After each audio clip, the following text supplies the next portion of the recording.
Selam olsun İmam Hüseyin'e, İskilipli Atıf Hoca'ya, Şeyh Esat Erbili'ye ve Metin Yüksel'e.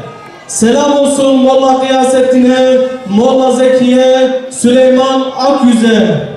Selam olsun Şehit Übeydullah'a ve selam olsun size ey nazik civanlar, Furkan Doğan ve Yasin Börü ve aziz dava arkadaşları. Selam olsun size.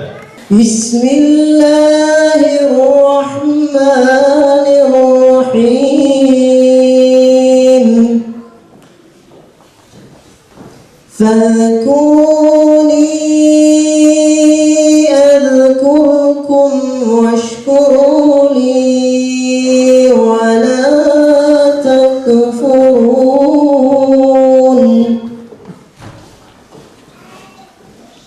يَا أَيُّهَا الَّذِينَ آمَنُوا اسْتَعِينُوا بِالصَّبْرِ وَالصَّلَاةِ. 1986 yılıydı sanıyorum. Bir şehadet gecesi programı yaptık. Ergun Sezer sunucuydu. Hala bir şehidimiz yok dedi.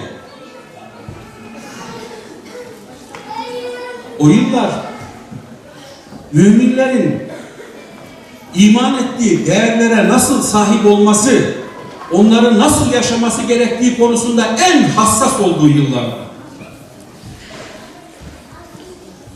Yıllar geçti. Yıllar geçti. Hala bir şehidimiz yok. Furkan Doğan'dan başka, Yasin Börü'den başka. Neden? Çünkü biz şehit olmak yerine kafamızın içine başka şeyleri koyduk. Zihin dünyamızı başka şeylerle doldurduk. Etrafımızda barışık, uzlaşan, itiraz etmeyen, sorgulamayan bir hayatı tercih ettik. Bakın çağımızın tanıklarına Malcolm X, Ömer Muhtar, Seyyid Kutup, bunların şehadetlerinin temeli nedir? Sorgulamaktır. Uzlaşmamaktır. Karşı koymaktır.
Biz onu konuşacağız şehadet ayı, Şubat ayı içerisinde.